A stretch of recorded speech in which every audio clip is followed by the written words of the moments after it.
সালামের পক্ষে কোরআনের আয়াত। এক নম্বর প্রমাণ, জান্নাতীদেরকে সালামের মাধ্যমে স্বাগত জানানো হবে।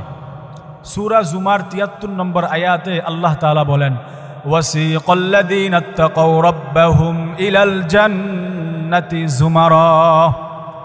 আর যারা তাদের রবকে ভয় করেছে, কাকে ভয় করেছে? তাদেরকে দলে দলে জান্নাতের দিকে নিয়ে যাওয়া হবে।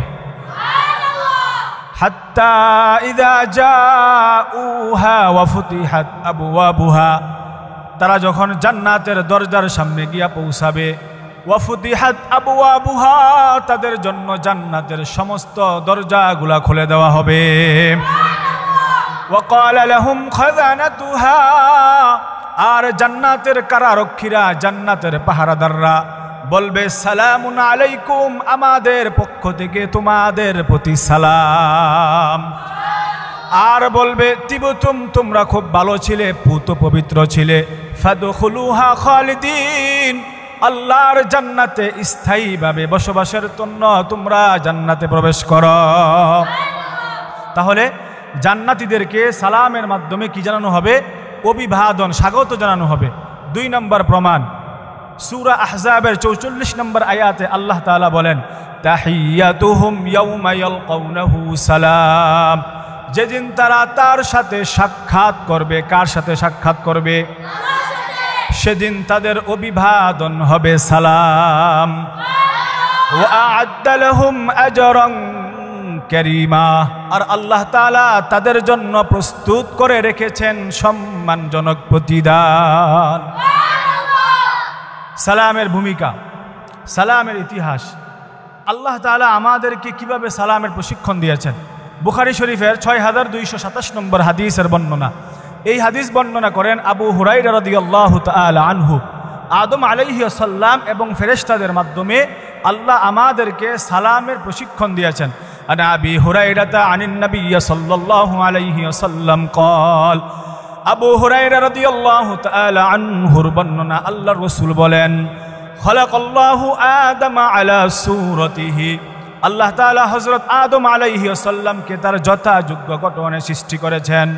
আদম আলাইহিস সালামকে যেভাবে সৃষ্টি করার কথা, যেই আকৃতি দিয়া সৃষ্টি করার কথা, আল্লাহ তাআলা তার যথাযোগ্য গঠনে সৃষ্টি করেছেন। তুলুহু ৬০ যিরাআন, আদম আলাইহিস সালামের উচ্চতা ছিল ৬০ হাত লম্বা। কয় হাত লম্বা? ফালাম্মা খালাকাহু ক্বালা আযহাব ফাসাল্লাম, আদম আলাইহিস সালামকে সৃষ্টি করার পর আল্লাহ তাআলা বললেন, যাও, আলা উলাইকান নাফারি মিনাল মালাইকাতি জুলুসুন, ওই যে উপবিষ্ট ফেরেশতাদের দলকে তুমি গিয়া সালাম জানাও। আদম আলাইহিস সালামকে আল্লাহ তাআলা যখন সালাম জানানোর কথা বলছেন, আল্লাহ তাআলা বলে দিলেন, ফাসতামি মা ইউহাইয়ুনা, আদম, তারা তোমার সালামের কি জবাব দেয় তুমি খুব মনোযোগ সহকারে শুনবা। ফাইন্নাহা তাহিয়াতুকা ওয়া তাহিয়াতু যুররিয়াতিকা, কেননা এই সালামের জবাব হবে তোমার এবং তোমার আগত বংশধরের পরস্পর সম্বোধন। আদম আলাইহিস সালাম যাওয়ার পরে বললেন, ফাকালা আসসালামু আলাইকুম, ফেরেশতাদের দলকে সালাম দিলেন, বললেন আপনাদের উপরে শান্তি বর্ষিত হোক। ফাকালু আসসালামু আলাইকুম ওয়া রাহমাতুল্লাহ, আদম আলাইহিস সালামের সালামের জবাবে তারা বলল, আসসালামু আলাইকুম ওয়া রাহমাতুল্লাহ। ফাজাদুহু ওয়া রাহমাতুল্লাহ, তারা ওয়া রাহমাতুল্লাহ শব্দটুকু বাড়াইয়া বলল।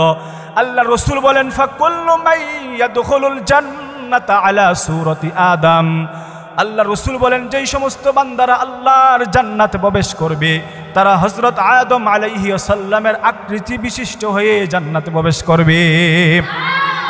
তাহলে আদম আলাইহিস সালাম এবং ফেরেশতাদের মাধ্যমে আল্লাহ আমাদেরকে সালামের প্রশিক্ষণ দিয়েছেন। আল্লাহ আমাদের সবাইকে বেশি বেশি সালাম দেওয়ার তৌফিক দান করুক।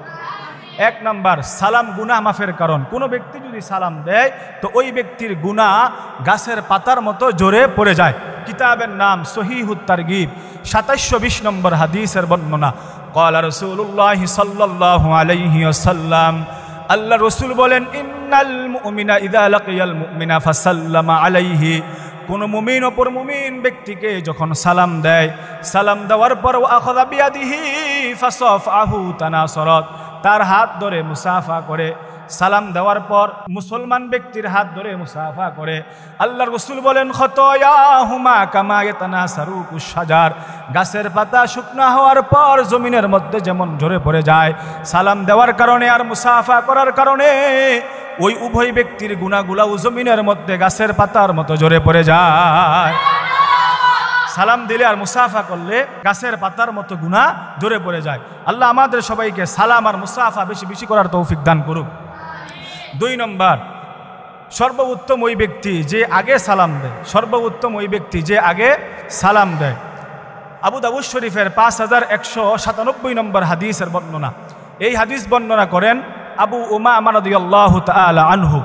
আন আবি উমামা قال قال رسول الله صلى الله عليه وسلم, আবু উমামা রাদিয়াল্লাহু তাআলা আনহুর বর্ণনা, আল্লাহর রাসূল বলেন ইন্না আওলান নাস বিল্লাহ মান বাদাহুম বিসসালাম। আল্লাহর রাসূল বলেন মানুষের মধ্যে আল্লাহর নিকট সর্বোত্তম ওই ব্যক্তি যে আগে সালাম দেয়। আল্লাহ আমাদের সবাইকে আগে আগে সালাম দেওয়ার তৌফিক দান করুক। 3 নম্বর, সালাম জান্নাতে যাওয়ার কারণ। যেই ব্যক্তি সালাম দিবে ওই ব্যক্তির স্থান হবে জান্নাত। এই হাদিসটা বর্ণনা করার আগে আমরা একটা বিষয় বুঝি। সালাম দিলে মহাব্বত তৈরি হয়। বলেন, সালাম দিলে কি তৈরি হয়? মহাব্বত তৈরি হয়। আর মহাব্বত তৈরি হইলে ঈমান তৈরি হয়, আর এই ঈমানে জান্নাতে যাওয়া যায়। সুবহানাল্লাহ। তাহলে সালামে মহাব্বত, মহাব্বতে ঈমান, ঈমানে জান্নাত। তো সালাম দিলে জান্নাতে যাওয়া যায়। আবু দাউদ শরীফের 5193 নম্বর হাদিসের বর্ণনা। এই হাদিস বর্ণনা করেন আবু হুরায়রা রাদিয়াল্লাহু তাআলা আনহু। আন আবি হুরায়রা قال قال رسول الله صلى الله عليه وسلم, আবু হুরায়রা রাদিয়াল্লাহু তাআলা আনহুর বর্ণনা, আল্লাহর রাসূল বলেন ওয়াল্লাযী নাফসি বিয়াদিহি, আল্লাহর রাসূল আল্লাহর নামে শপথ করে বলেছেন লা তাদখুলুল জান্নাতা হাত্তা তুমিনু, তোমরা জান্নাতে প্রবেশ করতে পারবে না যতক্ষণ না মুমিন হও। ওয়ালা তুমিনু হাত্তা তাহাব্বু, আর তোমরা প্রকৃত মুমিন হতে পারবে না যতক্ষণ না পরস্পরকে ভালোবাসবে। আল্লাহ রাসূল বলেন আফালা আদুল্লুকুম আলা আমরিন ইযা ফাআলতুমুহু তাহাবাবতুম আফশুস সালামা বাইনাকুম, আমি কি তোমাদেরকে এমন একটা আমল শিখিয়ে দিব না যেই আমল করলে পরস্পরের মধ্যে ভালোবাসা সৃষ্টি হয়? আল্লাহ রাসূল বলেন আফশুস সালামা বাইনাকুম, তাহলে পরস্পরের মধ্যে সালামের প্রচার ঘটাও। তাহলে সালামে মোহাব্বত, মোহাব্বতে ঈমান, ঈমানে জান্নাত। আল্লাহ আমাদের সবাইকে পরিপূর্ণ ঈমানদার হয়ে মৃত্যুবরণ করার তৌফিক দান করুক। 4 নম্বর, সালাম উত্তম ইসলাম। সালাম উত্তম ইসলাম। বুখারী শরীফের 12 নম্বর হাদিসের বর্ণনা। এই হাদিস বর্ণনা করেন আব্দুল্লাহ ইবনে আমর রাদিয়াল্লাহু তাআলা আনহু।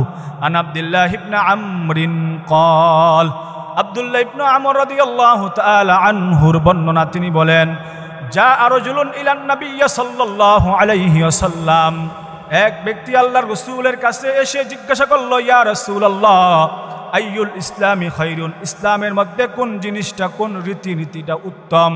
আল্লাহর রাসূল বলেন তুতঈমুত তুআম, তোমরা মানুষকে খাবার খাওয়াও। ওয়া তাকরাউস সালামা আলা মান আরাফতা ওয়া মান লাম তা'রিফ, চেনা অচেনা, পরিচিত ও অপরিচিত সকলকে সালাম দাও। তাহলে 2টা জিনিস উত্তম। এক হচ্ছে মানুষকে খাবার খাওয়ানো, আর 2 নম্বর হচ্ছে পরিচিত অপরিচিত সবাইকে কি দেওয়া? সালাম দেওয়া। আল্লাহ আমাদের সবাইকে পরিচিত অপরিচিত সবাইকে সালাম দেওয়ার তৌফিক দান করুক। 5 নম্বর, উত্তম ওই ব্যক্তি যে প্রথমে সালাম করবে। উত্তম ওই ব্যক্তি যে প্রথমে সালাম করবে। বুখারী শরীফের 6237 নম্বর হাদিসের বর্ণনা। এই হাদিস বর্ণনা করেন আবু আইয়ুব রাদিয়াল্লাহু তাআলা আনহু। আন আবি আইয়ুব রাদিয়াল্লাহু আনহু قال, আবু আইয়ুব রাদিয়াল্লাহু তাআলা আনহুর বর্ণনা, আল্লাহর রাসূল বলেন লা ইয়াহিল্লু লিমুসলিমিন আন ইয়াহজুরা আখাহু ফাওকা সালাসিন, আল্লাহর রাসূল বলেন কোন মুসলমানের পক্ষে তার কোন ভাইয়ের সাথে 3 দিনের অধিক এমনভাবে সম্পর্ক বিচ্ছিন্ন করে থাকা বৈধ নয়। ইয়ালতাকিয়ানে ফায়াসুদ্দু হাযা ওয়া ইয়াসুদ্দু হাযা, 2 জনের সাথে যখন সাক্ষাৎ হয় তো 2 জন চেহারা 2 দিকে ঘুরায়া ফেলে। আল্লাহর রাসূল বললেন ওয়া খায়রুহুম আল্লাযী ইয়াবদাউ বিসসালাম, তাদের মধ্যে উত্তম হচ্ছে যেই ব্যক্তি আগে সালাম দেয়। 2 জনের মধ্যে ঝগড়া হয়েছে, হওয়ার পর একজন আরেকজনকে সালাম দেয় না। আল্লাহর রাসূল বলছেন উভয়ের মধ্যে উত্তম হলো ওই ব্যক্তি যে আগে কি করবে? সালাম করবে।